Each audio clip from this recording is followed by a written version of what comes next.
लेते हैं कि अगर हमें एक सेट लिखना है जिसमें हम रिप्रेजेंट करेंगे इंग्लिश के जो टोटल 26 अल्फ़ाबेट है उनके वावेल्स को।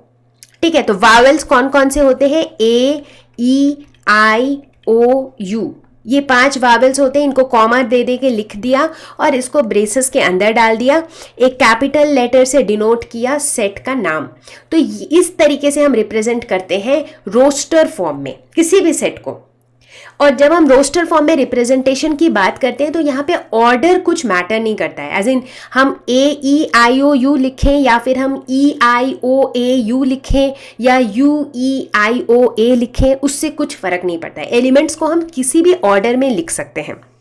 दूसरी बात जो हमें ध्यान रखनी है वो ये है कि कभी भी जब भी हम इस तरह से सेट को रिप्रेजेंट करते हैं तो हम एक ही लेटर को यानी कि एक ही एलिमेंट को हम 2 बार या एक बार से ज़्यादा बार रिपीट नहीं करते हैं। एक एग्जाम्पल देती हूँ। मान लेते हैं कि हमारे पास एक वर्ड है मैथमेटिक्स।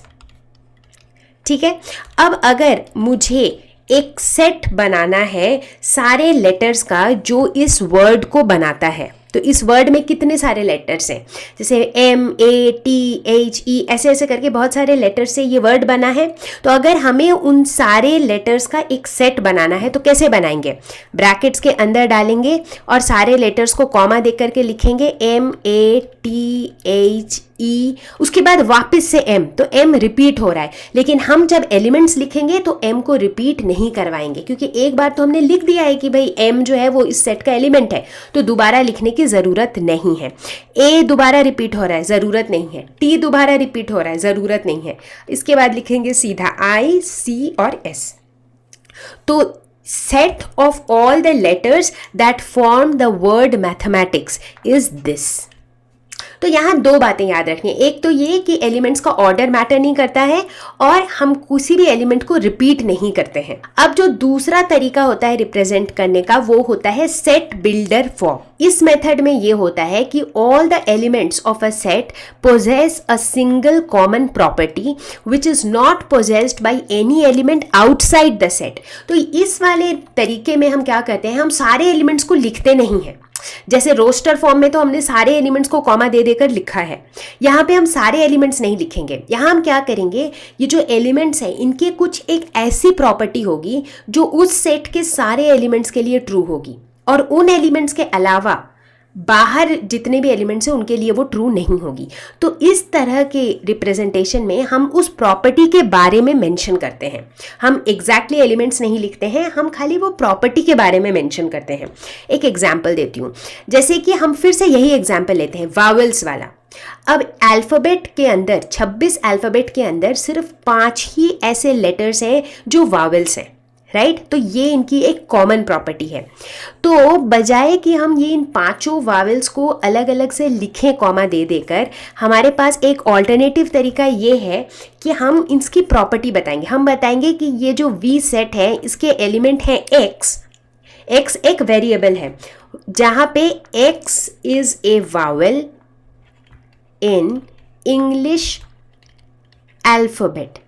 तो बेसिकली आप यहाँ नोटिस कर रहे हैं कि यहाँ पे हम एलिमेंट्स को लिख नहीं रहे हैं, हम उन एलिमेंट्स की एक ऐसी प्रॉपर्टी बता रहे हैं कि उस प्रॉपर्टी को जान के किसी को भी समझ में आ जाएगा कि इस सेट के अंदर क्या है। अब आप पूछेंगे कि इस तरह का रिप्रेजेंटेशन का ज़रूरत क्या है। अब रोस्टर फॉर्म वावेल्स के लिए लिखना तो ईजी है क्योंकि 5 ही वावेल्स होते हैं, बट जब हमें कुछ ऐसा रिप्रेजेंट करना हो जिसके अंदर बहुत सारे एलिमेंट्स होंगे, वैसे केसेस में उतने सारे एलिमेंट्स को लिखना फिजिबल नहीं होता है और वहां पे काम आता है सेट बिल्डर फॉर्म। तो यहां पे एक खास बात ये भी है कि अगर कोई भी सेट ऐसा है जहाँ पे कोई भी ऐसी कॉमन प्रॉपर्टी नहीं है या फिर कोई भी ऐसा पैटर्न नहीं है, तो उस सेट को हम सेट बिल्डर फॉर्म में नहीं लिख सकते हैं। तो सेट बिल्डर फॉर्म में लिखने के लिए उस सेट के जितने भी एलिमेंट्स हैं उन सब की एक कॉमन प्रॉपर्टी होनी चाहिए। अब यहाँ पर स्क्रीन पे हम कुछ एग्जाम्पल्स देखेंगे सेट के। तो अगर हम देखें शुरू के जो 4 सेट्स हैं ए, बी, सी और डी, इन सब में हमने सेट के एलिमेंट्स मेंशन नहीं किए हैं, हमने उनके प्रॉपर्टी के बारे में बताया है। जैसे कि अगर हम सेट ए को देखें, x is an integer and -3 less than x less than 7, यानी कि x ऐसा इंटीजर है जो -3 से बड़ा है और 7 से छोटा है। यानी कि इसके अगर मुझे इसके एग्जैक्ट एलिमेंट्स लिखने हो तो वो कुछ ऐसे होंगे, -2 -1 0 1 2 3 4 5 6, ये इसके एग्जैक्ट एलिमेंट्स हैं। तो ये पहले के ABCD ये जो चारों हैं, ये चारों लिखे हुए हैं सेट बिल्डर फॉर्म में। इसके अलावा नीचे के जितने भी हैं EFGHI ये सारे हैं रोस्टर फॉर्म में, क्योंकि इन सब में एग्जैक्टली एलिमेंट्स लिखे हुए हैं, उनके प्रॉपर्टी के बारे में कुछ नहीं बताया हुआ है। अब कभी कभार आपको इस तरह के सवाल पूछे जा सकते हैं कि भाई एक सेट जो है सेट बिल्डर फॉर्म में दिया हुआ है, इसको रोस्टर फॉर्म में लिखिए।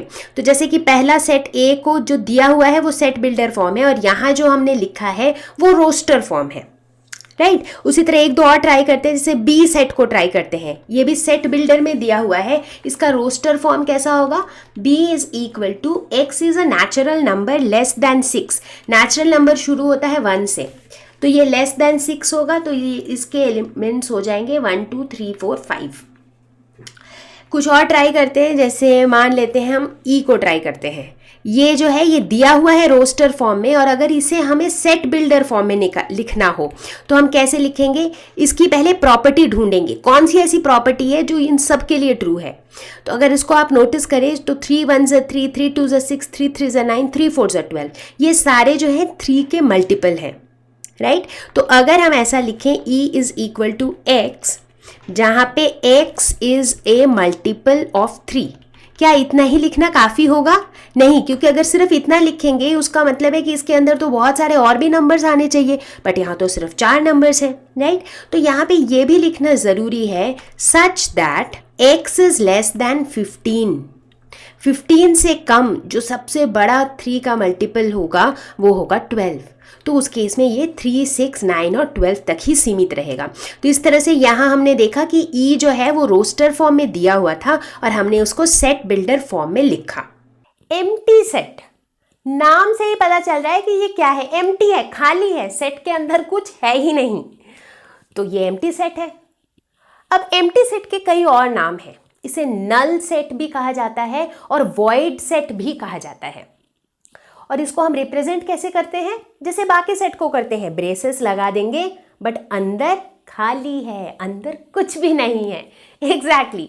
बट एम्प्टी सेट को रिप्रेजेंट करने का एक तरीका और है, और वो है द सिंबल फाई लगा के अंदर खाली छोड़ सकते हैं, और नहीं तो हम फाई से रिप्रेजेंट कर सकते हैं, ठीक है। तो आप सोच रहे होंगे कि यार एम्प्टी सेट, जब सेट के अंदर कुछ है ही नहीं तो फिर ये एम्प्टी सेट का कॉन्सेप्ट क्यों है। एक एग्जाम्पल लेते हैं, मान लेते हैं कि हमारे पास दिया हुआ है कि भाई एक सेट A है जिसके अंदर जो एलिमेंट्स हैं x वो कुछ ऐसे हैं कि they belong to natural numbers and x is greater than 5 but less than 6। अब x की वैल्यू क्या हो सकती है, क्योंकि x जो है वो नेचुरल नंबर है। नेचुरल नंबर क्या होते हैं, जो 1 से स्टार्ट होते हैं, 2 3 4 5 ऐसे जाते हैं और इन्फिनिटी तक जाते हैं, right.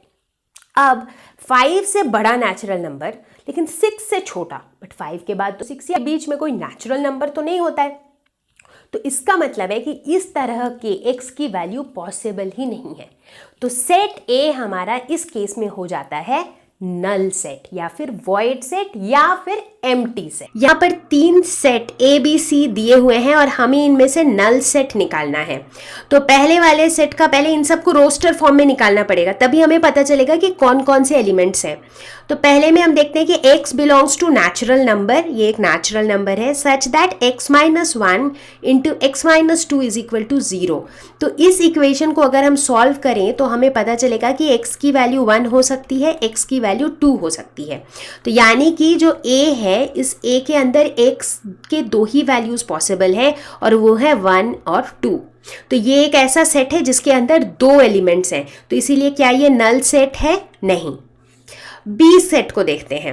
x is a natural number, x square is equal to 4। जहाँ x square is equal to 4 तो x की पॉसिबल वैल्यूज हो सकती हैं +2 और एक पॉसिबल वैल्यू हो सकती है -2, बट -2 पॉसिबल नहीं है क्योंकि यहाँ पे x जो है वो एक नेचुरल नंबर है, तो ये -2 पॉसिबल नहीं है। तो इस केस में अगर इसको हम रोस्टर फॉर्म में लिखें तो b इज इक्वल टू 2 हो जाएगा। तो यहाँ कितने एलिमेंट है सेट में? 1। तो क्या ये नल सेट है? नहीं। सेट सी को देखते हैं। x is a natural number and 2x minus 1 is equal to 0। तो इसको अगर हम सॉल्व करें तो x इज इक्वल टू 1/2, लेकिन क्वेश्चन में बोला गया है कि x जो है वो नेचुरल नंबर है, बट 1/2 तो नेचुरल नंबर नहीं है, क्योंकि नेचुरल नंबर क्या होता है? Number starting from 1 goes on like 1 2 3 4 5 6 till infinity, तो 1/2 तो उसमें आता ही नहीं है। तो इस केस में C के अंदर कितने एलिमेंट हैं? कोई सा भी नहीं, क्योंकि होना चाहिए था हाफ, बट चूंकि हाफ नेचुरल नंबर नहीं है तो इसके अंदर कुछ भी नहीं है। तो क्या ये नल सेट है?